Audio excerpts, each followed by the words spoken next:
Assalamualaikum warahmatullahi wabarakatuh. Semoga teman-teman dalam kondisi sehat, amin. Sebelum lanjut, jangan lupa untuk like, subscribe, dan nyalakan notifikasinya. Pagi itu udara Sukomulyo masih diselimuti embun tipis. Dari kejauhan, suara kambing yang melenguh pelan terdengar bersahutan, seolah mengadukan sesuatu yang tak beres. Di halaman peternakan milik Juragan Tobar, bau rumput basah bercampur anyir kotoran ternak menyeruak tajam. Laki-laki bertubuh tambun dengan kumis lebat itu berdiri di depan kandang. Tangan kirinya bertolak pinggang, sementara tangan kanannya menggenggam rokok yang belum sempat dihisap. Wajahnya kusut, matanya memerah karena kurang tidur. "Pak, kambing-kambing Bapak sakit. Beberapa harus segera dikarantina dan sebagian lagi harus disembelih. Tapi dagingnya tak bisa dimakan," ujar Maan, Pak Yusuf ya. Dokter hewan berusia 40-an yang berdiri di sampingnya. Suaranya tenang, tapi tegas. Juragan Tobar memalingkan pandangan, menatap kambing-kambing di dalam kandang. Beberapa ekor tampak lemas, tidak mau makan. Ada juga yang bernapas tersengal-sengal, bulunya rontok dan kulitnya penuh bintik merah. "Kenapa bisa begini terus, Pak Yusuf?" "Bulan lalu juga begitu. Baru sembuh, sekarang kambing-kambing saya sakit lagi," ucapnya. Nada suaranya mengandung amarah yang ditahan. Pak Yusuf mengelus dagunya, memperhatikan sekitar kandang yang becek dan bau. "Saya sudah bilang sebelumnya, Pak Tobar, kandang Bapak terlalu lembab, kotoran tidak dibersihkan setiap hari. Lalat bisa jadi pembawa penyakit. Belum lagi kalau ada air yang tergenang." Tobar menghela napas panjang. "Saya sudah suruh anak buah saya bersihin tiap pagi. Tapi tetap saja, kambing-kambing ini kayak kena kutukan. Kambing Pak Mahdi di sebelah sana sehat-sehat saja. Gemuk, lincah, laku keras. Apa bedanya sama saya?" katanya lirih tapi penuh kekesalan. Pak Yusuf menatapnya sejenak. Ia tahu, ucapan Tobar bukan sekadar keluhan. Ada nada iri yang mengendap di dalamnya. "Mungkin rezekinya memang berbeda, Pak. Tapi saya sarankan, Bapak fokus dulu perbaiki perawatan. Saya akan bantu vaksin, tapi harus rutin. Jangan cuma sekali." Tobar tidak menjawab.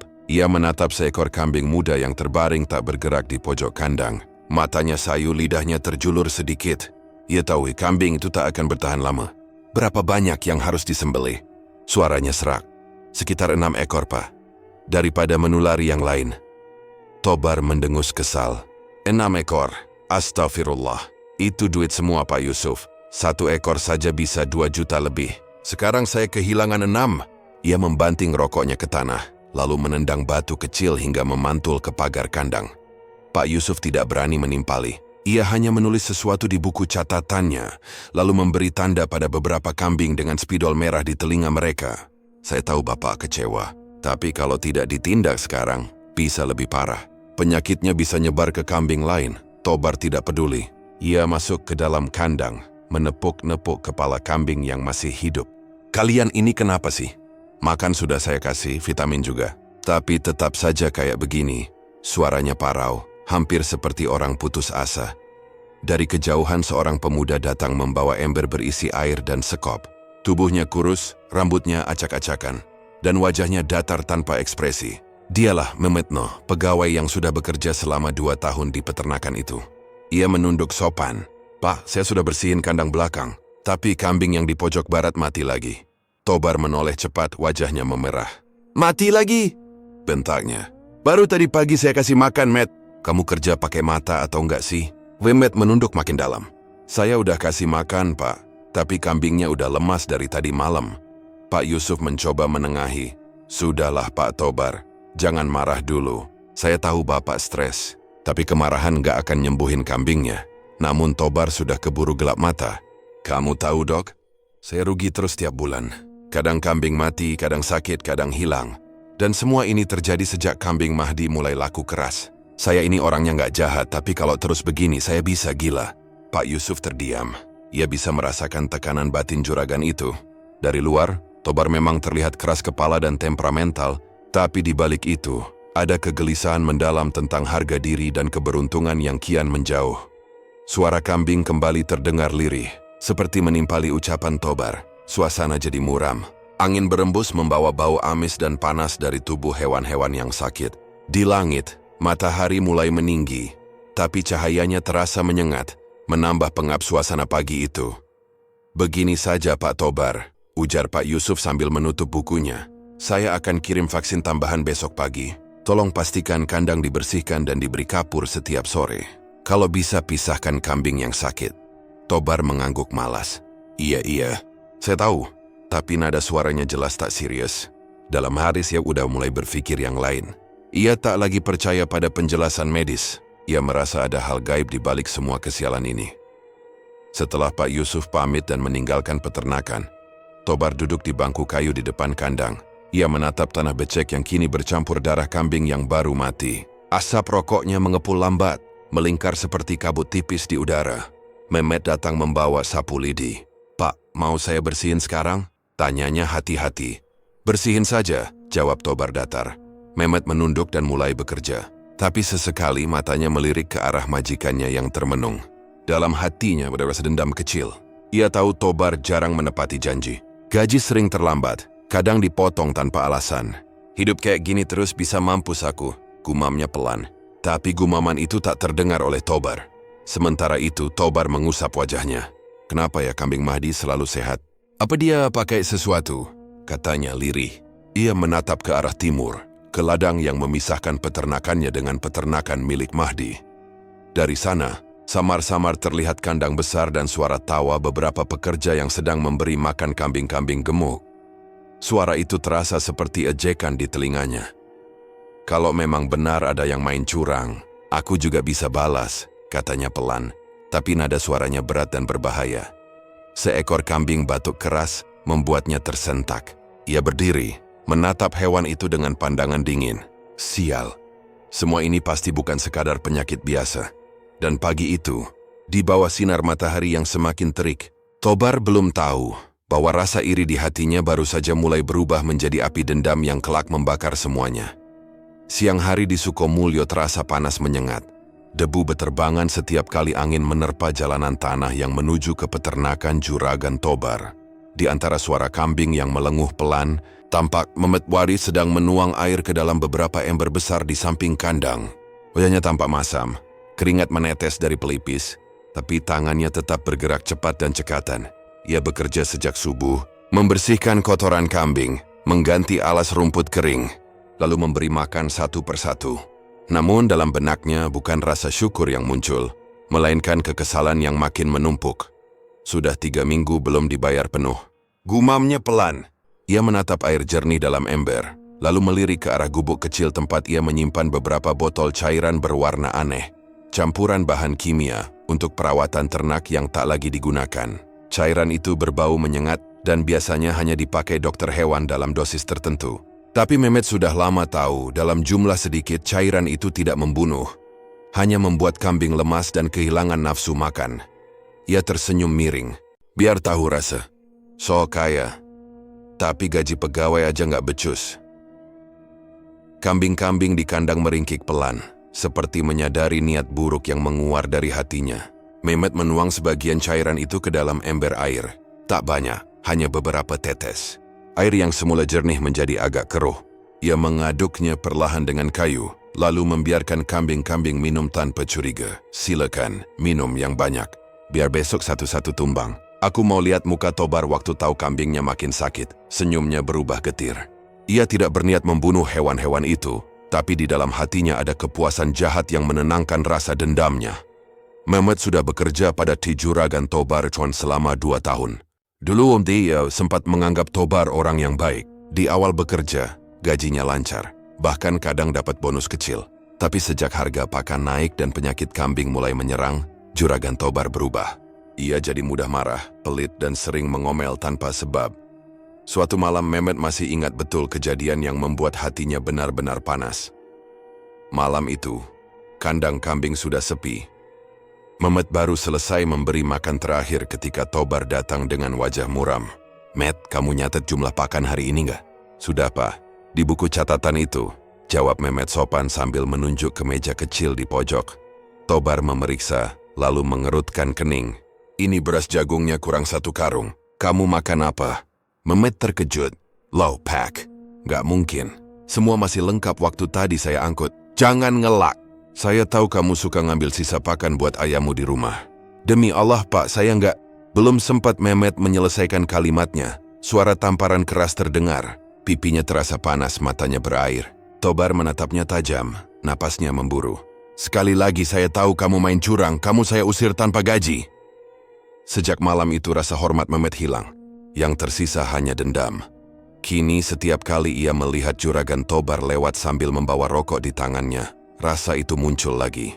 "Lihat saja Pak Tobar, aku nggak akan angkat tangan, tapi aku tahu cara bikin usaha Bapak hancur tanpa harus kelihatan."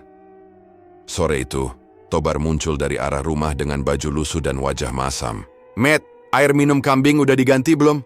"Udah, Pak," jawab Mehmet cepat menahan nada sinisnya. Tobar menghampiri dan menatap air yang sudah diaduk dengan cairan kimia itu. Ia tak curiga sedikit pun. "Bagus. Kalau ada kambing yang sakit, segera pisahkan. Jangan kayak kemarin, satu kandang bisa ketularan semua." "Iya, Pak." Tobar beranjak pergi meninggalkan aroma rokok kretek yang menyengat. Mehmet memandang punggungnya dengan tatapan kosong. "Bapak pikir semua orang di dunia ini bisa sabar terus?" Ia duduk di tanah memandangi langit yang mulai berubah jingga. Dalam pikirannya ia teringat anak dan istrinya di kampung sebelah. Sudah 2 bulan ia tak kirim uang karena gaji selalu terlambat. Istrinya sering mengirim pesan lewat tetangga, menanyakan kabar dan kapan bisa pulang. Tapi bagaimana ia bisa pulang kalau dompetnya kosong? "Kerja di sini bikin tua sebelum waktunya," gumamnya. Ia menendang batu kecil ke arah pagar. Suara dentumannya kecil tapi menggema di dadanya. Malam datang perlahan. Di peternakan, hanya terdengar suara jangkrik dan desahan kambing yang mulai berbaring. Dari kejauhan, lampu rumah juragan Tobar masih menyala terang. Mehmet tahu, majikannya sedang menghitung hasil penjualan kambing yang tersisa. Ia berdiri di depan kandang, menatap kambing-kambing yang perlahan minum air yang sudah ia campur racun ringan. Ada rasa bersalah yang muncul sekejap, tapi segera hilang ditelan oleh rasa kecewa yang menahun. "Aku nggak mau kamu mati," bisiknya pelan kepada kambing-kambing itu. "Tapi aku mau kamu bikin Tobar bingung, biar dia tahu rasa disiksa." Malam itu, angin membawa bau amis yang lebih kuat dari biasanya. Seekor kambing muda batuk-batuk, tubuhnya menggigil meski udara hangat. Mehmet pura-pura tak melihat. Ia tahu efeknya mulai bekerja. Keesokan paginya suasana peternakan lebih riuh dari biasa. Tobar berteriak memanggil Mehmet dari halaman.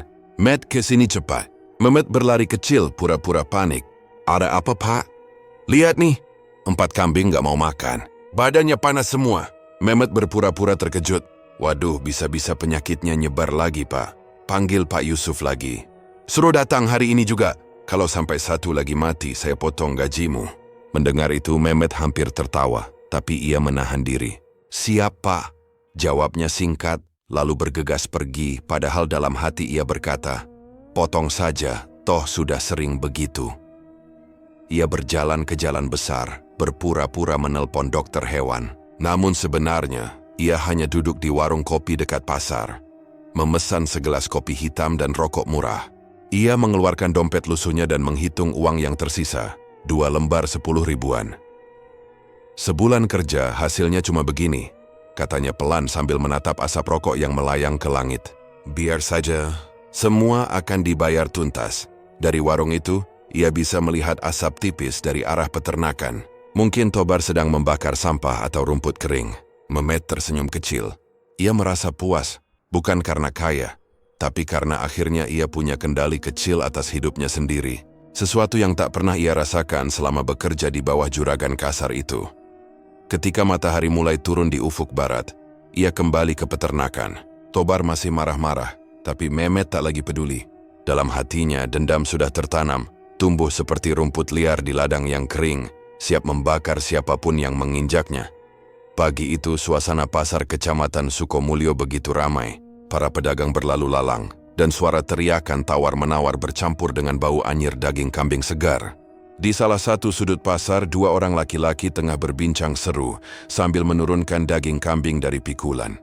"Dengar-dengar kambingnya Pak Mahdi laris terus ya? Katanya tiap minggu ada saja yang beli buat akikah," ujar salah satu pedagang. "Iya, betul. Kambingnya gemuk-gemuk, bulunya bersih kayak dirawat pakai minyak khusus. Sekarang orang-orang kalau mau kambing pasti ke tempat dia, bukan ke Pak Tobar lagi." Ucapan itu tanpa sadar sampai juga ke telinga juragan Tobar, yang pagi itu sedang membeli pakan di kios langganan. Wajahnya langsung menegang. "Mahdi lagi, Mahdi lagi," gerutunya dalam hati. Ia menggenggam uang di tangannya begitu kuat, hingga jemarinya memutih. Tobar berjalan pulang sambil menendang batu kecil di jalanan. Setiap langkahnya seolah membawa beban dari kata-kata orang pasar tadi.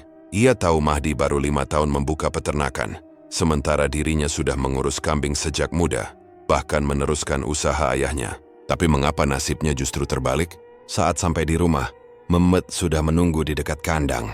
Ia duduk di atas tumpukan jerami dengan wajah pura-pura lelah. "Pulang dari pasar, Pak?" tanyanya datar. Tobar mengangguk. "Iya, dan aku dengar banyak orang puji si Mahdi. Katanya kambingnya sehat, laku keras. Sedangkan aku, kambingku malah makin kurus dan pembeli makin jarang." Mehmet memiringkan kepalanya sedikit memperhatikan ekspresi majikannya yang muram. Ia tahu inilah saat yang tepat. Ia sudah menunggu momen seperti ini selama berminggu-minggu. Momen di mana Tobar benar-benar kehilangan arah dan mulai mencari kambing hitam. "Kalau boleh saya bilang, Pak," ujar Mehmet hati-hati. "Mungkin ada sesuatu yang gak kelihatan di balik semua itu." Tobar menatapnya heran. "Maksudmu?" Mehmet menunduk seolah takut bicara hal tabu. "Saya cuma dengar dari orang-orang, Pak. Tapi katanya Pak Mahdi itu suka datang ke orang pintar. Katanya waktu awal buka peternakan, dia sempat ke dukun di Gunung Kendil. Sejak saat itu kambingnya gak pernah sakit." Tobar diam. Ia tidak langsung percaya, tapi pikirannya mulai bermain-main dengan kemungkinan itu. "Kamu yakin?" Suaranya bergetar, antara marah dan penasaran. "Saya nggak berani bilang yakin, Pak," jawab Mehmet sambil mengelus dagunya. "Tapi coba Bapak pikir, dulu waktu awal buka usaha kambing Mahdi biasa aja. Tapi setelah sering ke tempat itu usahanya naik terus. Padahal pakan yang dipakai sama kayak punya Bapak." Ucapan itu seperti minyak disiram ke bara dalam dada Tobar. Ia menatap ke arah timur, ke ladang tempat peternakan Mahdi berdiri. Dari kejauhan terlihat kandang yang bersih dan teratur. Suara pekerja Mahdi yang tertawa riang terdengar sayup-sayup. Sementara di kandang Tobar, kambing-kambingnya batuk, beberapa bahkan terbaring lesu. Kontras yang tajam membuat amarahnya kian mendidih. "Kalau benar dia pakai dukun berarti dia sengaja nyerang usahaku," katanya keras. Mehmet cepat menimpali. "Saya nggak bilang begitu, Pak. Tapi kalau memang Bapak curiga, ya wajar. Soalnya aneh kan? Usaha Bapak turun terus, kambing sakit terus, sementara dia malah naik pesat. Bisa jadi, usaha Bapak diguna-guna." Kata-kata itu menancap dalam seperti jarum dingin. Tobar berjalan mondar-mandir di depan kandang, memegangi kepala. "Guna-guna ya?" gumamnya. "Bisa jadi. Dulu juga kambingku nggak pernah separah ini." Mehmet menatapnya dari sudut mata, puas karena racunnya mulai bekerja. Ya terserah benar bagaimana memainkan emosi Tobar. Laki-laki yang mudah tersulut, tapi sulit berpikir jernih ketika amarah menguasainya. "Pak," lanjut Mehmet dengan suara lirih, seolah memberi saran bijak. "Kalau memang Bapak curiga, coba saja cari orang pintar juga, supaya tahu siapa yang bikin sial usaha Bapak. Soalnya kalau terus dibiarkan, bisa habis kambing-kambing ini semua." Tobar menatapnya tajam. "Kamu tahu orangnya?" Mehmet berpura-pura berpikir sejenak. "Dulu waktu saya kecil, bapak saya pernah bilang ada dukun tua di tepi sungai dekat kebun bambu. Orang-orang bilang dia bisa lihat siapa yang ngirim santet atau guna-guna. Tapi ya, saya nggak tahu masih hidup atau enggak." Dukun di tepi sungai. Tobar mengulang kalimat itu pelan, seolah sedang menyimpan alamat penting di kepalanya. "Baiklah, mungkin sudah waktunya aku cari tahu." Senyum samar muncul di bibir Mehmet. Ia menunduk, menahan agar ekspresi liciknya tak terlihat. Sore itu, Tobar duduk di bangku kayu depan kandang, menatap matahari yang mulai turun. Pikirannya tak bisa tenang.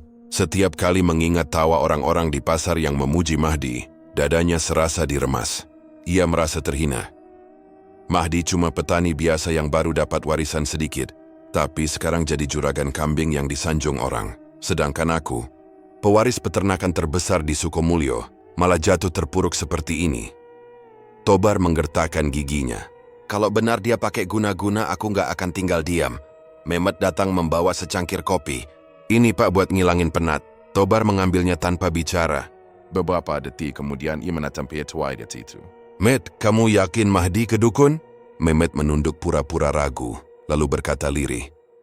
"Saya cuma dengar dari orang yang pernah kerja di sana, Pak. Katanya malam-malam suka ada orang datang bawa dupa. Tapi ya, wallahualam, saya cuma takut ngomong salah." Itulah yang paling berbahaya dari fitnah, diucapkan dengan nada rendah dan seolah penuh kehati-hatian, sehingga terdengar seperti kebenaran yang samar. Tobar mengangguk pelan. Kalau begitu, besok aku mau pastikan sendiri. Aku akan cari tahu kebenaran ini. Mehmet tersenyum kecil, menatap punggung majikannya yang mulai goyah oleh hasutannya sendiri. Dalam hati ia berkata, biar saja Pak. Kalau Bapak sibuk curiga sama Mahdi, Bapak nggak akan sadar siapa yang sebenarnya bikin kambing Bapak sakit. Malam mulai turun perlahan. Lampu kandang menyala remang, menciptakan bayangan aneh di dinding. Suara serangga dan kambing yang mengembik terdengar bersahutan seperti bisikan malam. Mehmet berbaring di balai-balai bambu dekat kandang. Angin malam menembus sela-sela papan, membawa aroma pakan yang mulai basi. Ia menatap langit, lalu tersenyum samar.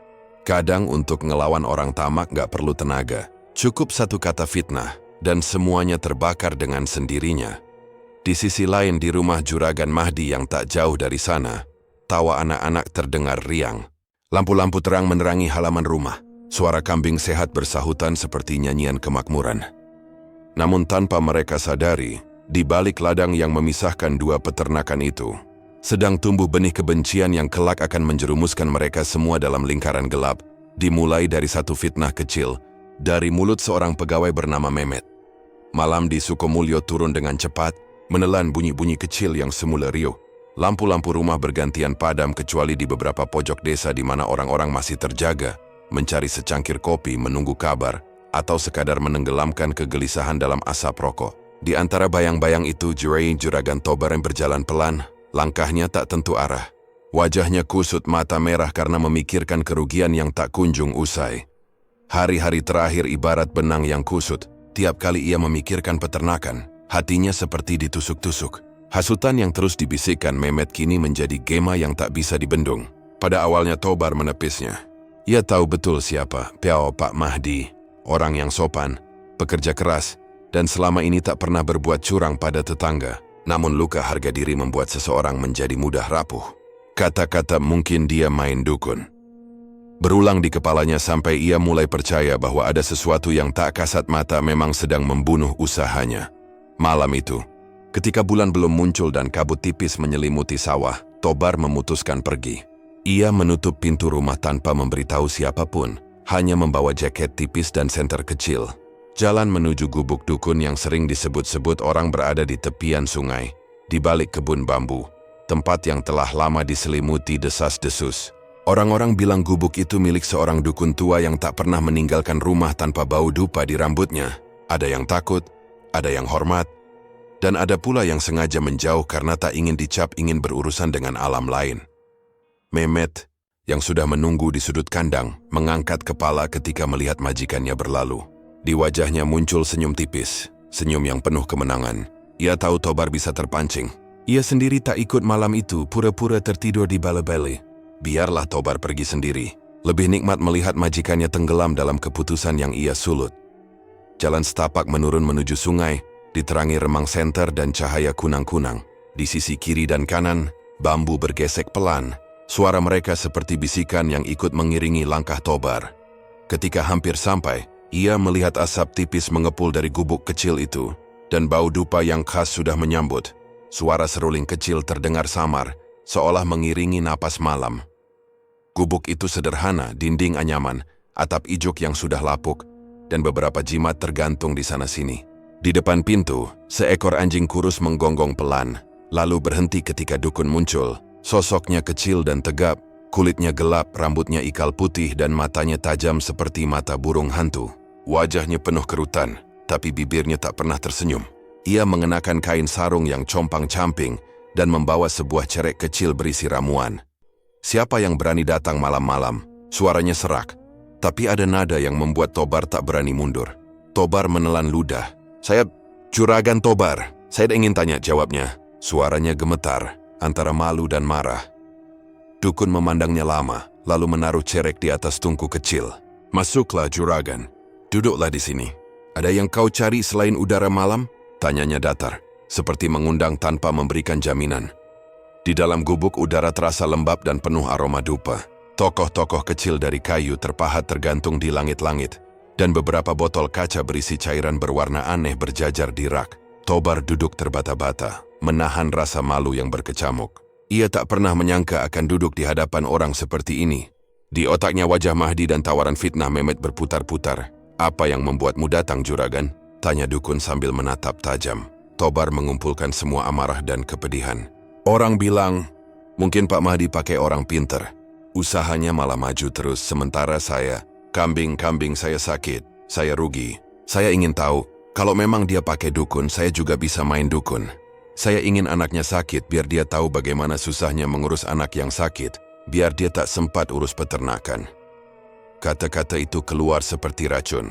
Di bibir Tobar masih tersisa rasa malu, tapi yang terdengar lebih kuat adalah dendam yang ingin menuntut balas. Ia siap membayar apapun agar Mahdi merasakan deritanya. Dukun mendengarkan tanpa menginterupsi. Ia menatap Tobar lama, lalu menghela napas panjang. Di wajahnya terlihat sesuatu seperti pertimbangan, bukan karena takut, melainkan karena ia tahu konsekuensi dari apa yang akan ia lakukan. Namun di balik itu, ada pula mata pedagang yang menghitung nilai transaksi. Semua urusan ada harganya juragan, katanya akhirnya. Tapi ingat, sekali kau memulai iringan pada orang, iringan itu bisa kembali padamu kapan saja. Apakah kau siap menerima kembali apa yang kau kirim? Tobar mengangkat bahu, menepikan pertanyaan moral itu. Saya sudah siap. Bukankah hidup saya juga sudah penuh harga? Suara Tobar penuh dengan kepasrahan yang merubahnya menjadi ngeri. Dukun mengangguk pelan. Ia lalu mengambil sebuah botol kecil, membuka tutupnya, dan menaruh di meja kayu. Cairan di dalamnya berwarna gelap, seperti darah yang mengendap. Ini yang kau cari, ucap dukun sambil menaruh botol lain di sampingnya. Isi yang satu lagi berupa serbuk halus yang mengkilap. Campurkan ini dengan makanan atau minuman yang akan dimakan oleh orang yang menjadi sasaran. Efeknya bukan langsung membunuh, tapi membuat tubuh lemah, rasa sakit, demam, dan beberapa akan menunjukkan tanda-tanda aneh. Tobar berdiri, mendekat seolah ingin memastikan tiap detail. Apa ini? Wah, bahan-bahannya. Dukun menatapnya tajam lalu menjawab pelan penuh ritual. Di sini ada darah ayam cemani. Dipercaya kuat karena ayam itu hitam seluruhnya. Dan ada si campuran yang lebih istimewa untuk ritual tertentu. Darah haid wanita-wanita yang datang ke rumah saya ketika meminta susu. Mereka memberikan darah itu sebagai bentuk pembayaran dan pengikat. Campuran darah buatan itu membuat ikatan gaib lebih kuat. Kata-kata itu menghentak perut Tobar. Ada sesuatu yang menjijikkan, tapi di sisi lain ia merasa terbuai. Setiap frase itu memberinya keyakinan bahwa ada jalan pintas untuk menghancurkan musuh. Dia menatap botol-botol itu, lalu memikirkan wajah anak Mahdi, seorang remaja yang pernah melihatnya dari kejauhan saat membeli kambing. Tobar menelan ludah, menolak rasa bersalah yang naik. Berapa harganya? Tanya Tobar, suaranya datar. Dukun menyebut angka dengan santai seolah menawar harga jagung. Angka itu membuat Tobar terkejut, lalu ia menggelepar mencari dompet. Uang adalah kunci terakhir yang membuka segala pintu, ia pikir. Tanpa menimbang lagi, ia menyerahkan sebagian uang yang dibawanya. Menerima botol-botol kecil yang hangat di tangannya, hangat seperti darah yang masih baru. Sebelum Tobar pergi, dukun menambahkan, ingat jangan terlihat langsung, jangan kirim sendiri. Biarkan orang lain yang membawa makanan itu. Kata-kata itu seperti petir samar. Tobar menelan dan segera pergi, membawa ramuan yang terasa lebih berat dari yang sebenarnya. Di sela-sela bambu yang mengayun, ia berhenti sejenak, menatap langit malam yang penuh bintang. Dalam hatinya terselip keraguan singkat, seteguk penyesalan yang cepat ia bantah. Ketika kakinya menapak kembali ke tanah desa, di dalam genggamannya ada botol kecil yang akan mengubah arah hidup banyak orang. Ia tak tahu sampai kapan konsekuensinya akan menghantamnya kembali. Namun satu hal pasti, langkahnya kali ini tidak lagi hanya melulu soal kambing mati atau hidup. Ia telah menapaki jalan gelap yang berujung pada pilihan yang tak bisa dihapus. Pagi itu, udara di Sukomulyo masih dipenuhi kabut lembut yang turun dari perbukitan. Ayam berkokok bersaut-sautan, dan suara lesung bertalu-talu dari kejauhan. Di rumah dalam juragan Tobar Kaon, suasana terasa tegang, meski dari luar tampak seperti pagi yang biasa. Di dapur belakang Atsumi, pembantu yang sudah bekerja sejak zaman ayah Tobar, sedang menyiapkan bumbu masakan, cabai merah, serai, santan kental, daun jeruk, dan potongan daging sapi segar yang baru saja dibeli dari pasar. Masak rendang yang enak, Sum, ujar Tobar tanpa menatapnya. Suaranya datar, tapi matanya penuh perhitungan. Ica berdiri di depan jendela, menatap kandang kambing yang sebagian masih tampak lesu. Kau tahu kan, rendang kesukaan anaknya Pak Mahdi itu yang agak pedas tapi manis di ujungnya. Buat seperti dulu waktu mereka datang ke rumah ini. Sumi menatap majikannya heran. Untuk siapa, juragan? Bukannya bapak dan keluarga nggak pernah berkunjung ke rumah Pak Mahdi lagi? Tanyanya pelan. Sudah, jangan tanya macam-macam. Pokoknya masak saja, jawab Tobar cepat. Ia berbalik dan masuk ke ruang tengah, meninggalkan Sumi yang mengernyitkan dahi. Ada rasa aneh di dada perempuan itu, tapi sebagai pembantu, ia tak berani mencampuri urusan majikan.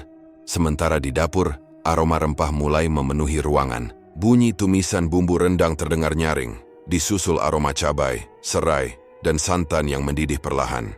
Sumi memasak dengan hati-hati seperti biasa, tapi kali ini ia merasakan pandangan Tobar sesekali muncul di pintu seolah mengawasinya. Setelah 2 jam berlalu, rendang yang dimasak mulai kental dan berminyak, tanda sudah matang sempurna. Sumi menaruhnya di piring besar dan membiarkannya agak dingin. Tobar datang lagi membawa sebotol kecil cairan kehitaman yang ia sembunyikan dalam kantong jaket. Botol itu masih disegel rapat, tapi baunya samar seperti darah yang sudah lama kering. Ia menatap rendang itu lama, lalu menelan ludah. Dalam hatinya ada sedikit getar ketakutan. Tapi bayangan kambing-kambing yang mati, uang yang habis, dan gunjingan warga membuat hatinya mengeras kembali. Sudah matang?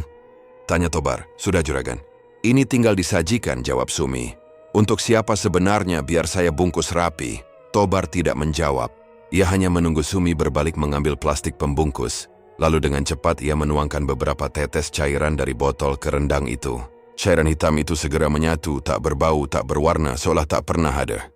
Tangannya sedikit gemetar ketika menutup botol kembali. Lalu ia masukkan ke kantong celana. Ketika Sumi kembali, Tobar bersikap biasa saja. Bungkus yang rapi ya, Sum.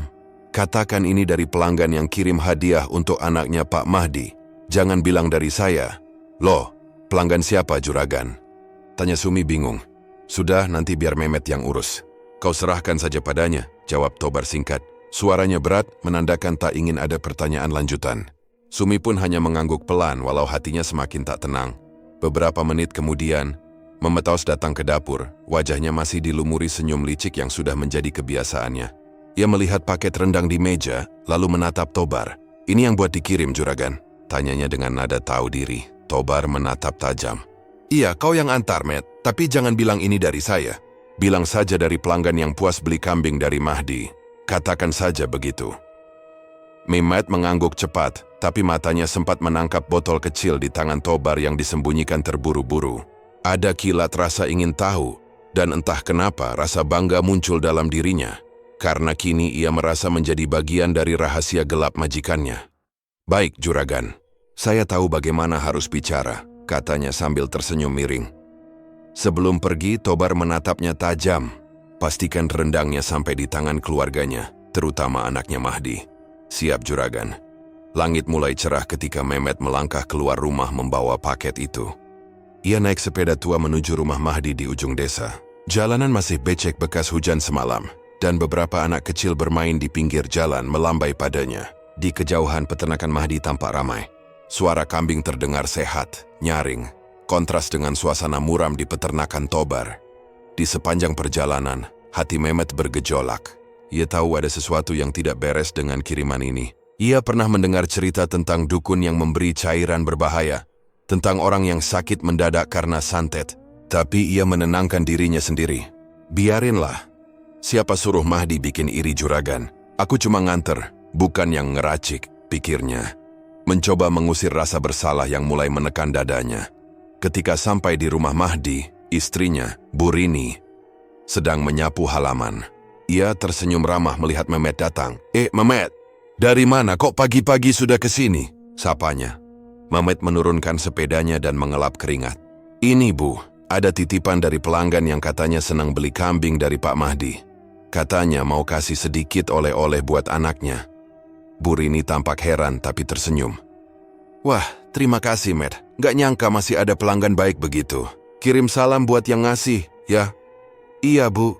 Saya sampaikan nanti, jawab Mehmet cepat, lalu buru-buru pamit sebelum Bu Rini sempat bertanya lebih jauh. Dalam hati, ia merasa lega sekaligus canggung. Keringat dingin mulai membasahi punggungnya.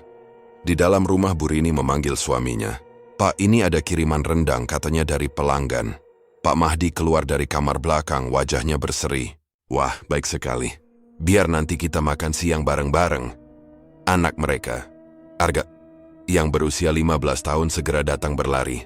"Rendang, Bu?" "Wah, Arga suka banget," katanya dengan mata berbinar. Bu Rini tersenyum. "Iya, tapi tunggu nanti siang ya. Masih pagi." Arga mengangguk. Ia tak tahu bahwa di piring itu tersimpan niat buruk yang disembunyikan dengan senyum manis. Tidak ada yang mencurigai apapun. Bau rendang begitu harum bahkan membuat tetangga yang lewat berhenti sejenak untuk memuji masakannya. Sementara itu, di rumah Tobar, suasana masih muram. Tobar duduk di kursi panjang, memandangi arah rumah Mahdi dari kejauhan. Mehmet datang, meletakkan topi dan melapor dengan suara pelan, "Sudah saya antar, juragan." Diterima istrinya, Tobar hanya mengangguk. "Baik, sekarang kita lihat. Apakah dukun itu benar seampuh katanya?" Ia menatap ke arah kandang kambingnya yang sepi. Angin berhembus pelan, membawa bau dupa samar dari dalam rumah. Sisa dupa yang ia bakar semalam atas saran dukun. Namun, entah kenapa, hati Tobar justru terasa semakin berat. Ada suara kecil dalam dirinya yang berbisik pelan. "Bagaimana kalau cairan itu tak hanya menyakiti musuhmu, tapi juga menghancurkan dirimu sendiri?" Tobar menepis pikiran itu, memejamkan mata. "Sudahlah," gumamnya. "Aku hanya ingin Mahdi merasakan sakit yang sama seperti aku."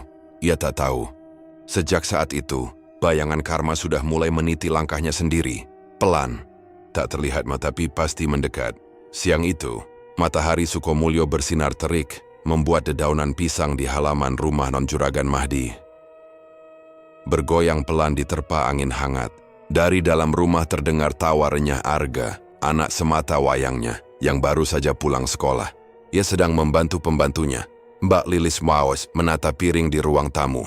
Hari itu keluarga Mahdi sedang menanti tamu penting dari pesantren Nurul Hikmah, pondok besar yang diasuh oleh Kiai Slamet Wara, tokoh disegani di wilayah itu. Tak lama kemudian, suara kendaraan berhenti di depan pagar.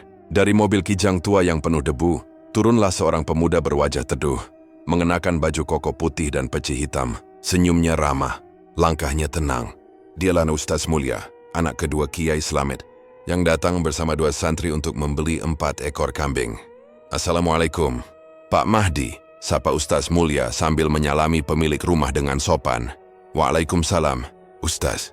"Masya Allah, saya kira yang datang utusan biasa." "Ternyata langsung putra Kiai," jawab Mahdi dengan wajah sumringah. "Ayo silakan masuk dulu Ustaz, kita minum teh dulu, biar nggak panas di luar." Mereka pun duduk di ruang tamu sederhana namun rapi. Bau kayu jati dari kursi tua bercampur dengan aroma rendang yang sedang dipanaskan oleh Mbak Lilis di dapur. Ustaz Mulia tersenyum. "Saya sebenarnya sekalian mampir, Pak. Pondok mau buat acara syukuran karena ada bangunan baru. Jadi kami butuh kambing untuk disembelih. Dengar-dengar, kambing di tempat Bapak paling bagus di kecamatan ini." Pak Mahdi tertawa kecil. "Alhamdulillah, rezeki dari Allah, Ustaz. Kambingnya sehat karena dirawat dengan doa, bukan cuma dengan pakan. Bapak saya dulu juga sering bilang, kalau mau ternak berhasil jangan pelit baca solawat." Ucapan itu membuat Ustaz Mulia manggut-manggut kagum. Dari matanya tampak penghargaan yang tulus terhadap kesederhanaan dan keikhlasan juragan Mahdi. Mereka kemudian berjalan ke kandang belakang. Di sana puluhan kambing tampak sehat dan bersih. Bulunya mengilap, gemuk, dan lincah. "Subhanallah," gumam Ustaz Mulia. "Pantas banyak yang beli di sini." Ia memilih 4 ekor kambing yang paling bagus, kemudian mencatatnya. "Nanti sore saya kirim mobil untuk ambil ya Pak Mahdi." "Siap Ustadz, saya siapkan suratnya." Setelah urusan selesai, Pak Mahdi mengajak tamunya makan siang bersama. "Nggak boleh nolak ya Ustadz, sudah kebiasaan kami tamu harus makan di sini." Ustaz Mulia tertawa kecil. "Kalau begitu saya tidak menolak rezeki Pak." Mereka duduk di ruang makan yang bersih. Di meja sudah terhidang nasi putih hangat, sayur lodeh, sambal terasi, dan sepiring besar rendang yang tampak menggoda. Warnanya coklat tua kehitaman, berminyak indah, dengan aroma kuat rempah dan santan. Rendang itu disiapkan oleh Mbak Lilis dari paket yang dikirim pelanggan, tanpa tahu sedikit pun bahwa ada sesuatu yang kelam tersembunyi di dalamnya. "Silakan Ustaz, cicipi rendangnya." "Oh, ini kiriman dari pelanggan kemarin. Katanya buat anak saya, tapi karena hari ini ada tamu, saya pikir lebih baik dimakan bareng-bareng," ujar Pak Mahdi dengan senyum hangat. Ustaz Mulia mengambil sedikit. Begitu suapan pertama masuk ke mulutnya, matanya langsung berbinar. "Masya Allah, ini rendang terenak yang pernah saya makan. Dagingnya empuk, bumbunya meresap." "Siapa yang masak?" Mbak Lilis yang sedang menuang air es tertawa kecil. Bukan saya, Ustaz. Ini dikirim orang, katanya hadiah untuk anaknya Bapak. Ustaz Mulia mengangguk. Ia tidak curiga sedikit pun. Justru karena rasa rendang itu terlalu enak, ia menambah porsi tanpa ragu. Piringnya sampai 3 kali diisi ulang. Sementara Pak Mahdi dan keluarganya hanya makan sedikit karena sudah kenyang. Di luar angin siang berhembus lembut. Suasana tampak damai. Arga tertawa sambil bercanda dengan para santri. Tak ada yang menyangka. Di balik rasa gurih dan lezat rendang itu, mengalir racun santet yang perlahan mulai bekerja dalam tubuh sang tamu. Setelah makan, Ustaz Mulia pamit. Terima kasih banyak Pak Mahdi. Insya Allah nanti sore saya kirim mobil. Mohon doanya agar acara pondok lancar. Tentu Ustaz. Salam hormat saya untuk Kiai Slamet, kata Mahdi sambil menjabat tangan tamunya dengan tulus. Ia tak tahu, salam yang ia titipkan itu akan segera berubah menjadi permohonan maaf di kemudian hari. Menjelang sore, di perjalanan pulang menuju pesantren, Ustaz Mulia mulai merasa aneh. Tenggorokannya terasa panas, seolah ada bara kecil yang menyala di dalamnya. Ia meneguk air putih tapi rasa panas itu tak hilang. Malah menjalar ke dada. Ustaz, nggak apa-apa. Tanya salah satu santri yang menyetir. Nggak apa-apa, mungkin kepanasan saja, jawabnya sambil tersenyum kecut. Tapi wajahnya mulai pucat dan peluh dingin menetes dari pelipis. Malam mulai larut di pesantren Nurul Hikmah. Hujan rintik turun pelan, menetes dari atap genteng tua, menambah sunyi di antara deru angin yang membawa hawa lembab dan dingin. Di dalam kamar kecil dekat serambi, Ustaz Mulyani berbaring lemah. Tubuhnya menggigil hebat, keringat dingin mengalir di keningnya, matanya setengah terbuka, napasnya tersengal-sengal. Kiai Slamet, ayahnya, duduk di sampingnya dengan wajah tegang. Di tangannya tergenggam tasbih kayu cendana yang terus ia putar perlahan sambil membaca istighfar. La ilaha illallah, astaghfirullah. Ya Allah, lindungi anak hamba dari segala niat buruk manusia. Bisiknya pelan. Tiba-tiba, Ustaz Mulia menggeliat keras. Dari mulutnya keluar suara serak seperti orang tersedak. Ia berusaha duduk, namun tubuhnya gemetar tak terkendali. Abah, panas sekali di sini, katanya sambil menunjuk lehernya. Kiai Slamet menatap leher itu dengan cemas. Urat-uratnya tampak menonjol, merah keunguan, seolah ada sesuatu yang bergerak di dalam. Tenang nak, zikir, terus baca dalam hati, ucap Kiai Slamet mencoba menenangkan. Namun detik berikutnya tubuh Ustaz Mulia menegang. Ia tiba-tiba memuntahkan sesuatu, cairan kental berwarna hitam pekat, berbau anyir menyengat, bercampur dengan benda-benda kecil seperti paku karat, jarum jahit, dan serpihan kawat. Suara logam yang jatuh ke lantai membuat beberapa santri yang menjaga di depan kamar menjerit ketakutan. Astagfirullah, bisik Kiai Slamet menatap paku-paku itu dengan ngeri. Ia tahu persis, ini bukan sakit biasa. Ini santet makan. Ilmu hitam yang ditanamkan melalui makanan. Nak, tanyanya dengan suara tegas namun lembut. Kau makan apa hari ini sebelum pulang ke pondok? Dengan sisa tenaga, Ustaz Mulia menjawab lirih. Saya makan di rumah Juragan Mahdi, bah. Rendang. Enak sekali rasanya. Kiai Slamet memejamkan mata. Hatinya bergemuruh antara marah, takut, dan sedih. Ia mengenal Mahdi sebagai orang saleh, tak mungkin berbuat jahat, namun kenyataan tak bisa dipungkiri. Santet itu masuk melalui rendang dari rumah Mahdi. Ia segera berdiri. Santri, siapkan mobil, kita ke rumah Mahdi sekarang juga. Jangan biarkan siapapun makan rendang itu lagi. Hujan masih menetes saat mobil tua pesantren melaju di jalan berlumpur menuju rumah Juragan Mahdi. Petir sesekali menyambar, menerangi jalanan sawah yang sepi. Di jok belakang, Ustaz Mulia duduk lemah bersandar pada ayahnya. Wajahnya pucat pasi, tapi matanya mulai siuman sedikit. Abah, jangan marahi Pak Mahdi. Saya yakin dia tidak tahu, katanya pelan di antara napas yang berat. Kiai Slamet menepuk bahu anaknya. Abah tahu nak, kita tidak datang untuk marah, tapi untuk menyelamatkan orang-orang lain yang mungkin ikut makan makanan itu. Setibanya di rumah Juragan Mahdi, suasana sudah sepi. lampu teras masih menyala. Mbak Lilis pembantu rumah membuka pintu dengan wajah kaget melihat siapa yang datang di tengah malam. Assalamualaikum. Astagfirullah, Kiai. Ada apa ini? Ustaz Mulia sakit, katanya panik. Waalaikumsalam. Cepat, panggil Juragan Mahdi. Ini soal penting, jawab Kiai Selamet dengan nada tegas. Mahdi muncul dengan sarung dan baju koko lusuh, wajahnya penuh tanda tanya. Kiai, ada apa malam-malam begini?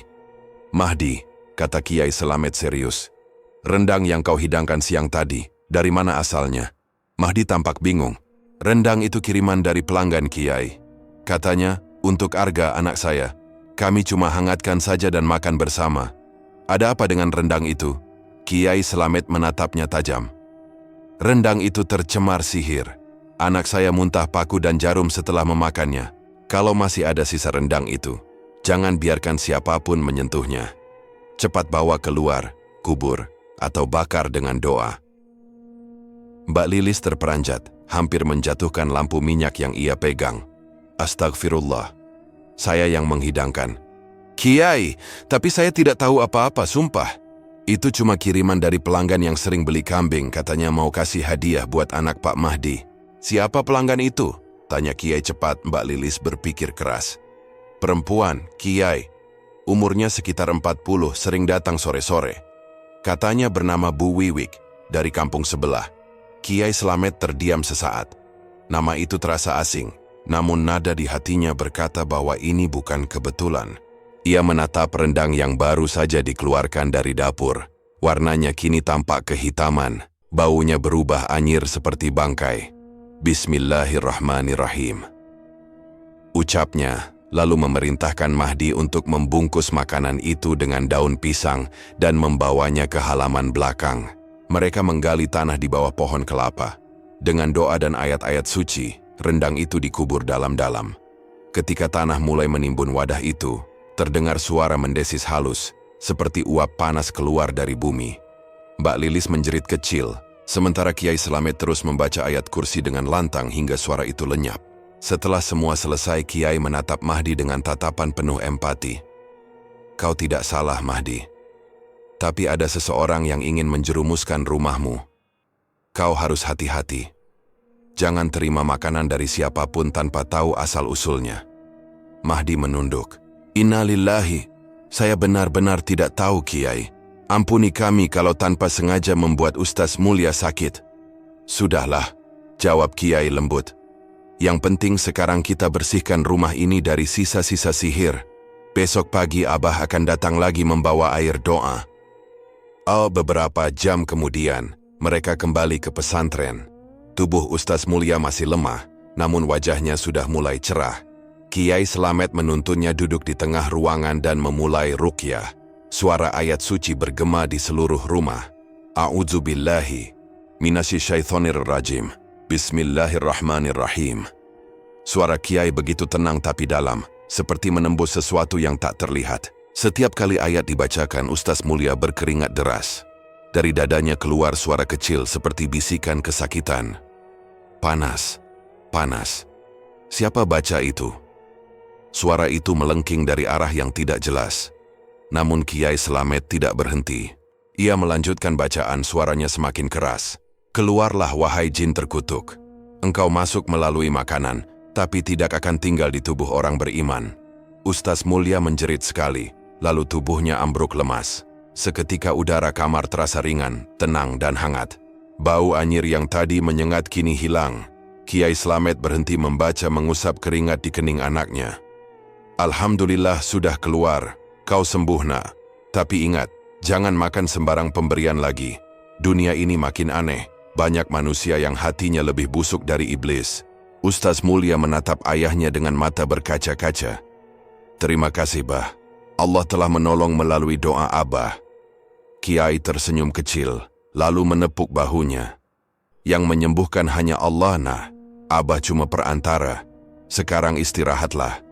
Besok kita temui lagi Juragan Mahdi, agar semua warga tahu, rendang itu bukan dari mereka, tapi dari tangan yang jahat. Di luar, hujan sudah reda. Fajar mulai menyingsing pelan, menyinari pepohonan yang basah. Di bawah langit yang kembali cerah, suasana pondok terasa damai kembali. Namun di hati Kiai Slamet masih tersisa tanda tanya besar. Siapa pengirim rendang itu sebenarnya? Dan mengapa niat jahatnya diarahkan pada rumah Mahdi? Untuk sementara, semua diserahkan pada waktu. Tapi satu hal pasti, doa dan kebenaran tidak akan pernah kalah oleh sihir dan kebencian. Pagi itu udara di pesantren masih terasa berat. Hujan semalam meninggalkan kabut tipis yang menggantung di antara pepohonan. Di serambi belakang, Kiai Slamet Kun duduk bersila. Di depannya ada segelas air putih, tasbih cendana, dan selembar. Kain putih berisi segenggam tanah dari halaman rumah Juragan Mahdi. Tanah tempat rendang terkutuk itu dikubur. Ia menatap tanah itu dalam-dalam, lalu memejamkan mata. Bismillahirrahmanirrahim. Ya Allah, perlihatkan siapa yang menanamkan kejahatan ini. Bukakan mata hati hamba untuk melihat jalan gelap yang mereka tempuh. Suara zikir bergema pelan dari mulutnya, teratur, penuh keyakinan. Tasbihnya berputar cepat di jari, sementara tubuhnya mulai diselimuti hawa dingin yang aneh. Di tengah-tengah keheningan, dari arah tanah yang diletakkan di depannya, muncul asap tipis berwarna keabu-abuan, lalu perlahan membentuk bayangan samar, seperti asap dupa yang menari. Kiai Slamet tetap memejamkan mata, tapi matanya yang batin kini terbuka. Ia melihat lintasan-lintasan bayangan, seperti potongan mimpi. Seorang lelaki berwajah keras, membawa bungkusan rendang. Seorang dukun perempuan dengan rambut terurai, meneteskan cairan merah ke dalam wajan. Dan seorang juragan kaya yang menatap dengan dendam di matanya. Namun yang membuat dada Kiai Slamet bergetar bukan wajah juragan itu, melainkan suara batin sawon dari arah gubuk tua di tepi sungai, suara yang menggeram dan berbisik. Aku hanya menjalankan pesanan, aku tak tahu akan mengenai siapa. Kiai membuka mata tiba-tiba. Nafasnya berat namun tatapannya tajam. Ia tahu kemana harus pergi.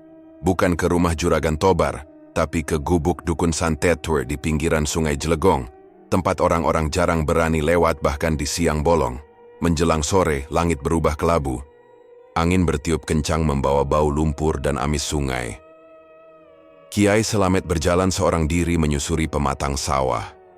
Jubahnya berkibar pelan, tongkat kayu di tangannya menjejak tanah basah dengan irama langkah yang tenang tapi pasti. Sesampainya di dekat gubuk, ia berhenti. Gubuk itu kecil, berdinding anyaman bambu yang sebagian lapuk, dengan atap rumbia yang hampir runtuh. Di dalamnya tampak cahaya redup lilin, dan terdengar suara orang merapal mantra. Assalamualaikum. Suara Kiai bergema tegas. Dari dalam terdengar suara serak. Siapa itu berani datang ke tempatku? Pintu bambu terbuka perlahan, dan keluarlah seorang perempuan tua dengan mata merah menyala. Rambutnya kusut, kulitnya hitam legam karena jelaga dupa, dan di tangannya ada mangkuk tanah liat berisi cairan merah pekat. Dialah Pombah Sarti, dukun santet yang sudah terkenal di daerah itu. Kiai Slamet, ucapnya dengan suara parau. Kenapa datang ke sini? Aku tak mengganggu pesantrenmu. Kiai Slamet menatap tajam. Kau tidak mengganggu pesantrenku, tapi kau telah mencelakai anakku dengan perantaraan santetmu. Wajah Mbah Sarti menegang. Aku tidak mungkin. Aku hanya melayani pesanan orang. Aku bahkan tak tahu kalau itu akan mengenai anakmu. Aku hanya beri cairan untuk merusak nasib orang, bukan membunuh. Kiai melangkah maju. Kau tetap bersalah, karena kau memberi alat bagi manusia jahat untuk mencelakai orang lain. Ilmumu sudah melampaui batas. Sekarang lihat akibatnya. Sihirmu salah sasaran. Hampir merenggut nyawa orang tak berdosa. Dukun mundur setapak, wajahnya berubah cemas. Aku tidak tahu. Aku cuma diberi nama Juragan Mahdi. Katanya ingin membuat anaknya sakit agar dia sibuk dan tak sempat jualan kambing. Aku tak tahu kalau itu akan melukai orang pesantren. Berarti kau telah menjadi alat kezaliman, ucap Kiai dengan nada dingin. Dan setiap alat keburukan harus dihentikan sebelum menelan korban lebih banyak. Perempuan tua itu menatap tajam. Jangan sombong dengan jubah putihmu, Kiai. Aku juga bisa melawan. Tiba-tiba ia meniup asap dupa ke arah Kiai Slamet. Asap itu membentuk wujud hitam menyerupai ular besar yang melesat cepat, berusaha melilit tubuh sang Kiai. Tapi Kiai Slamet hanya menunduk dan berzikir pelan. Hasbunallahu wa ni'mal wakil. Cahaya putih keluar dari ujung tongkatnya. Seketika asap itu bergetar, lalu hancur seperti debu terbakar. Mbah Sarti berteriak kesakitan, darah keluar dari hidungnya. Astagfirullah, ilmumu hitam telah memakan dirimu sendiri, kata Kiai. Bertaubatlah, sebelum ajal menjemputmu dalam keadaan su'ul khatimah. Namun dukun itu malah tertawa. Kau pikir aku takut mati, Kiai? Aku sudah lama dijaga oleh makhluk sungai. Tak akan mudah menaklukkan aku. Ia mengambil segenggam tanah dari bawah kakinya, lalu melemparkannya ke arah Kiai sambil membaca mantra. Seketika tanah itu berubah jadi kawanan lintah hitam yang melompat ke arah wajah dan tangan Kiai. Tapi Kiai Slamet tetap tenang. Ia mengangkat tongkatnya tinggi-tinggi dan membaca ayat kursi dengan suara menggema. Allahu la ilaha illa huwal hayyul qayyum. Begitu ayat itu selesai, lintah-lintah itu meleleh seperti lilin tersiram air panas, meninggalkan bau gosong yang aneh. Mbah Sarti jatuh tersungkur, tubuhnya bergetar hebat, dan dari mulutnya keluar asap hitam tebal yang menggeliat seperti makhluk hidup. Keluar, wahai jin terkutuk, kembalilah ke tempat asalmu, seru Kiai dengan suara mengguntur. Asap itu melengking dan melesat ke langit, hilang tanpa jejak. Mbah Sarti menjerit keras lalu jatuh pingsan. Kiai Slamet menatap tubuh perempuan tua itu dengan iba. Andai kau tahu ilmu hitam tak pernah membawa berkah, kau hanya jadi boneka bagi orang-orang yang hatinya busuk. Ia lalu menatap ke arah sungai yang mengalir deras di belakang gubuk. Di sanalah ia menenggelamkan mangkuk tanah liat berisi cairan merah yang ditemukan di dalam gubuk. Biarlah arus membawa najis ini pergi. Semoga tak ada lagi yang tergoda untuk mengulanginya. Setelah itu Kiai Slamet kembali berdiri. Wajahnya tetap teduh, namun sorot matanya menyimpan marah yang dalam. Ia kini tahu dengan pasti siapa dalang di balik semua ini. Juragan Tobar. Si tamak yang iri hati terhadap rezeki orang lain. Namun ia tak langsung menuju ke sana. Ia tahu, kebenaran harus diungkap dengan hikmah, bukan dengan amarah. Masih ada waktu bagi Tobar untuk sadar sebelum dosa itu menenggelamkannya sepenuhnya. Di kejauhan, suara azan maghrib berkumandang, menggema di antara pepohonan. Kiai Slamet menunduk, lalu berbisik lirih, "Ya Allah, beri hamba kekuatan untuk menyembuhkan hati yang buta, bukan hanya tubuh yang lemah." Ia melangkah pergi meninggalkan gubuk yang kini perlahan ambruk tertiup angin. Dupa padam, lilin mati, dan suara gemericik sungai terdengar lebih damai dari sebelumnya. Seolah bumi pun lega karena satu sumber kejahatan telah dimusnahkan. Namun di hatinya doa belum berhenti, karena Kiai Slamet tahu perjalanan menuju kebenaran belum berakhir. Masih ada satu jiwa yang harus disadarkan, Juragan Tobar, orang yang hatinya telah diracuni oleh iri dan fitnah. Sore di Kecamatan Sukomulyo terasa lebih panas dari biasanya. Langit tampak merah, matahari tergantung rendah di ufuk barat, seolah menatap muram ke arah peternakan milik Juragan Tobar. Di sana udara bukan hanya panas karena cuaca, tetapi juga karena suasana hati sang juragan yang sedang membara oleh rasa cemas dan amarah. Sejak pagi, Tobar duduk di kursi panjang dekat kandang, memandangi kambing-kambingnya yang tampak makin kurus dan lesu. Tak ada satupun tanda bahwa rencana santet yang ia harapkan berhasil.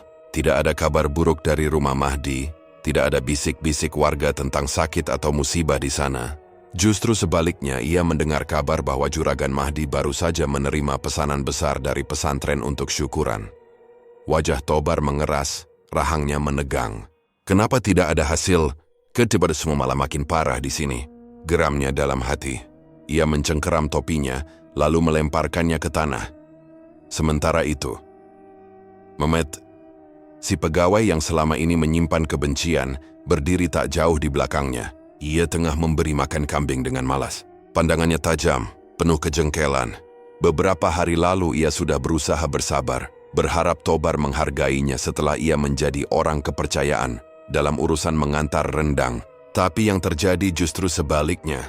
Alih-alih diberi bonus, Tobar malah memotong gajinya dengan alasan kambing banyak yang mati. Katanya, "Kau pegawai rajin tapi hasilnya begini.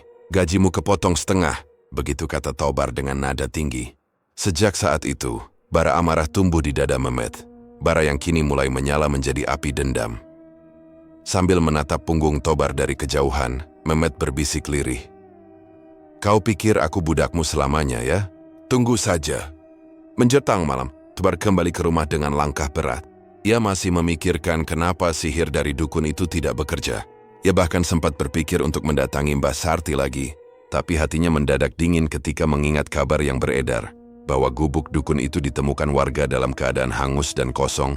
Tak ada siapapun di dalamnya. Mungkinkah orang lain sudah tahu? Gumamnya cemas. Tapi ia menepis pikiran itu. Tak mungkin. Siapa yang tahu urusanku? Ia duduk di ruang tamu sambil meneguk kopi. Dari jendela terlihat lampu kandang berkelip lemah, menandakan Mehmet masih di sana. Tobar menghela napas panjang. Ia lelah. Tapi di sisi lain, rasa curiganya mulai tumbuh terhadap Mehmet. Sudah beberapa kali ia melihat pegawai itu berbisik dengan orang-orang kampung lain, bahkan tertawa-tawa ketika kambing mati. Jangan-jangan dia yang bikin sial, batinnya. Kalau besok tak berubah juga, aku usir saja dia. Sementara itu di kandang, Mehmet sedang duduk di dekat tumpukan rumput kering. Asap rokoknya menari di udara.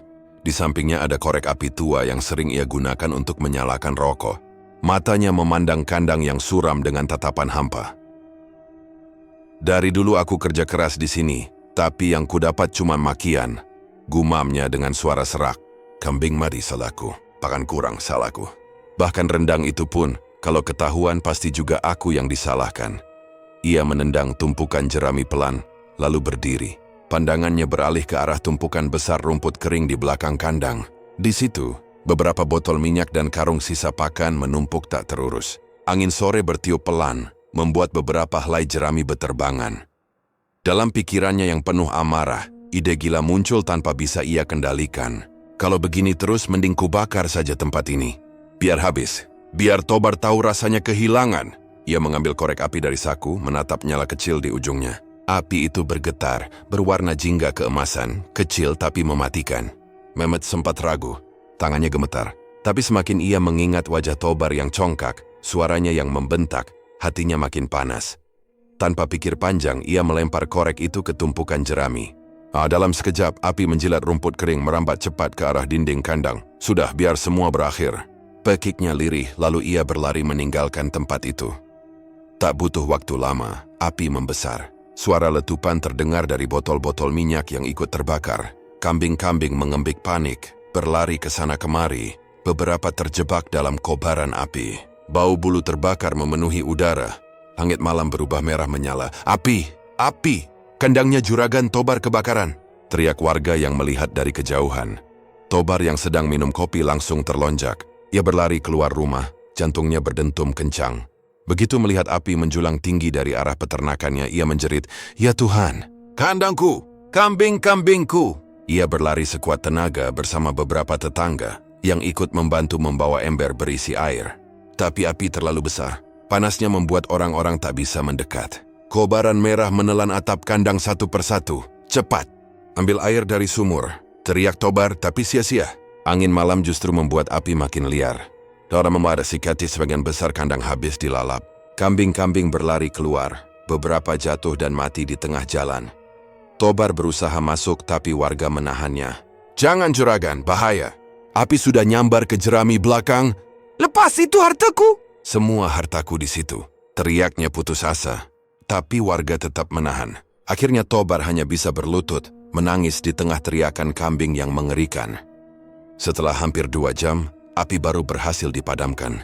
Yang tersisa hanyalah puing hitam, kandang hangus dan puluhan bangkai kambing. Tobar duduk di tanah, tubuhnya kotor dan lemah.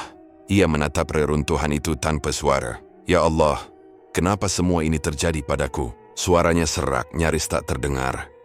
Di antara kerumunan warga, seseorang berbisik, "Tadi aku lihat Mehmet di sini sore-sore, sebelum kebakaran. Dia kumpulkan rumput kering di belakang kandang." Telinga Tobar menangkap kalimat itu. Ia menoleh cepat. "Apa Mehmet?" Beberapa warga mengangguk. "Iya, juragan. Kami lihat dia terburu-buru pergi lewat jalan belakang, bawa tas." Tobar terdiam, wajahnya memucat. Ia baru sadar rank yang selama ini ia percaya. Orang yang ia kirim untuk mengantar rendang, orang yang ia bentak dan potong gajinya, mungkin dialah dalang dari semua ini. Amarah bercampur penyesalan membakar dadanya, tapi tak ada gunanya lagi. Semua sudah musnah. Kandangnya hangus, kambingnya mati, usahanya hancur. Dalam keheningan malam yang hanya diisi suara sisa bara, Tobar menunduk. Air matanya jatuh di tanah yang hitam. Untuk pertama kalinya, ia merasa benar-benar kalah. Bukan oleh pesaingnya, bukan oleh sihir, tapi sulit, keserakahan dan dosanya sendiri.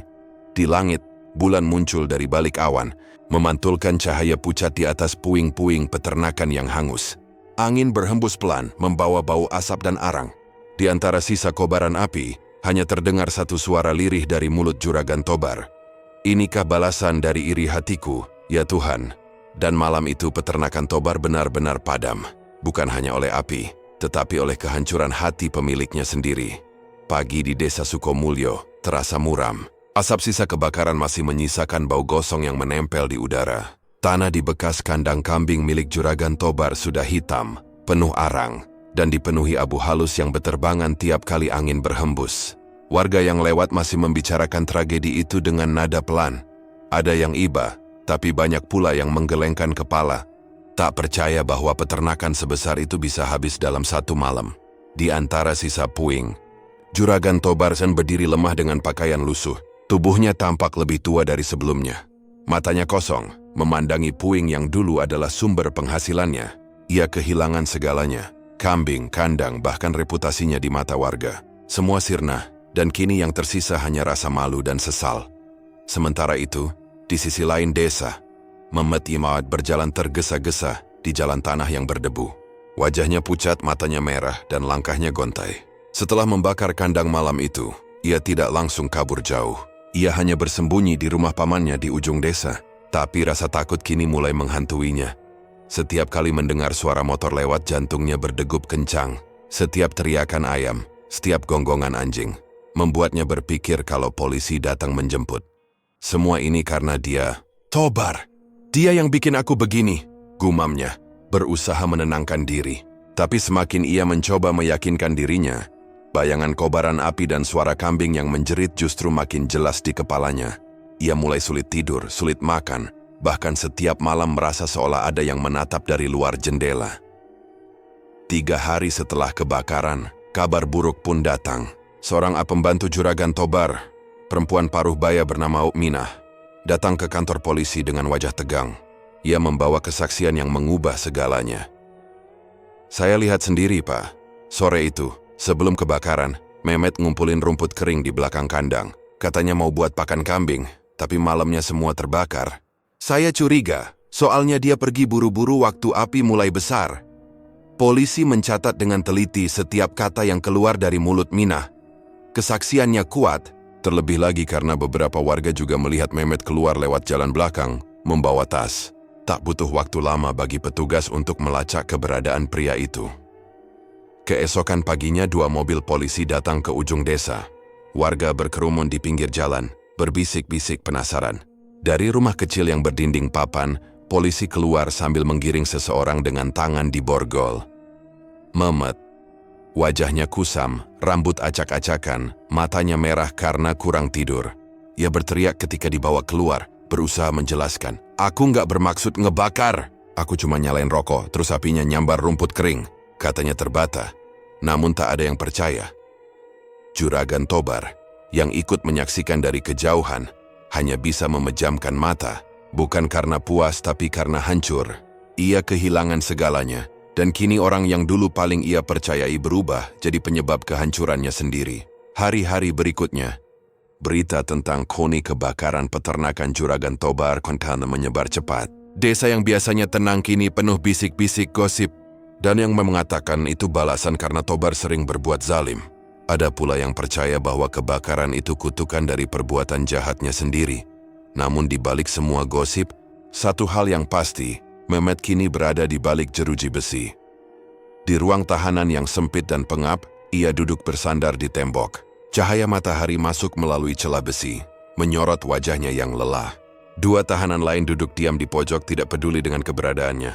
Mehmet menatap keluar jendela kecil itu lama sekali. 10 tahun, katanya pelan menelan ludah pahit. 10 tahun aku harus di sini. Demi 1 malam kebodohan. Ia teringat pada malam kebakaran. Suara api yang membesar, jeritan kambing, dan wajah Tobar yang panik. Saat itu ia merasa puas seolah telah membalas dendam. Tapi kini, setiap kali mengingatnya, yang tersisa hanya penyesalan yang menyesakkan dada. Dalam kesunyian, ia menunduk. Andai saja waktu itu aku sabar. Andai saja aku pergi saja dari sana tanpa membakar apapun, gumamnya. tapi andai tak pernah bisa mengubah kenyataan. Beberapa minggu kemudian, Juragan Tobar datang ke kantor polisi untuk memberi kesaksian terakhir. Ed sudah memaafkan, tapi hukum tetap berjalan. Ketika melihat Mehmet dibawa ke ruang sidang, Tobar hanya bisa menunduk. Juragan Tobar, tanya hakim, apakah Anda ingin menuntut ganti rugi atau mengajukan pemaafan? Tobar menarik napas panjang. Saya sudah tak punya apa-apa lagi yang mulia. Ganti rugi pun percuma. Saya hanya ingin dia bertanggung jawab atas perbuatannya. Hakim mengangguk, dan keputusan pun dibacakan. Terdakwa Mehmet dijatuhi hukuman penjara selama 10 tahun. Karena terbukti dengan sengaja membakar peternakan milik Juragan Tobar yang menyebabkan kerugian besar. Suara palu sidang terdengar keras menggema di ruangan. Mehmet menutup mata, napasnya berat. Dunia seolah runtuh di hadapannya. Ketika dibawa keluar, matanya sempat bertemu dengan mata Tobar. Tak ada lagi kebencian di antara mereka, hanya rasa penyesalan dan luka. Tobar menatapnya lama, lalu berkata pelan, "Semoga kau belajar, Met. Karena aku pun sedang belajar menanggung akibat dari dosaku sendiri." Mehmet tak menjawab. Air matanya jatuh tanpa suara. Beberapa bulan setelah persidangan, kehidupan di desa mulai kembali normal. Tapi bekas peternakan Juragan Tobar kini hanya jadi lahan kosong yang ditumbuhi ilalang. Tak ada lagi suara kambing, tak ada lagi aktivitas pekerja. Setiap kali orang lewat, mereka hanya bergumam, "Dulu tempat ini ramai, sekarang tinggal kenangan." Sementara itu, di balik jeruji, Mehmet belajar menerima takdirnya. Ia mulai ikut salat berjamaah bersama napi lain, mendengarkan ceramah dari ustaz lapas. Wajahnya perlahan berubah, lebih tenang, lebih pasrah. "Kalau Tuhan kasih aku kesempatan lagi," katanya suatu malam pada sesama tahanan, "aku mau hidup jujur, nggak mau lagi ngeladenin amarah. Karena akhirnya, amarah cuma bikin aku rugi sendiri." Di luar sana, Tobar juga memulai hidup baru dengan sisa-sisa tabungannya. Ia tak lagi memikirkan bisnis, melainkan berusaha menebus kesalahan masa lalu dengan membantu masjid dan warga miskin. Takdir mempertemukan mereka dalam penderitaan yang sama. Tapi di balik semua itu, mungkin itulah cara Tuhan menegur manusia yang buta oleh ambisi dan kebencian. Dan pada akhirnya, baik Juragan Tobar maupun Mehmet sama-sama belajar bahwa api yang dinyalakan oleh dendam akan selalu membakar diri sendiri terlebih dahulu sebelum membakar orang lain.